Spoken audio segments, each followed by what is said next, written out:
गा रही लोकगीत सुनाने जा रही हूँ। पसंद है तो लाइक कीजिए, सब्सक्राइब कीजिए, शेयर कीजिए, कमेंट कीजिए, बेल आइकन दबाना मत भूलिए। तिल कहरू के दीदी दल फाकेली, दल मोट फाकेली, बोतल के बोतल शराब पियली नसवे में, नसवे में जवानी बर्बाद कैली नसवे में।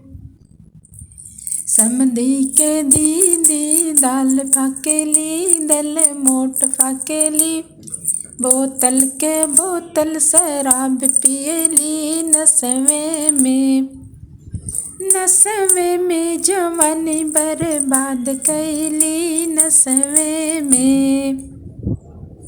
दुल्हे के दीदी दाल फाकेली, दल मोट फाकेली, बोतल के बोतल शराब पियली नसवे में, नसवे में जवानी बर्बाद कैली नसवे में।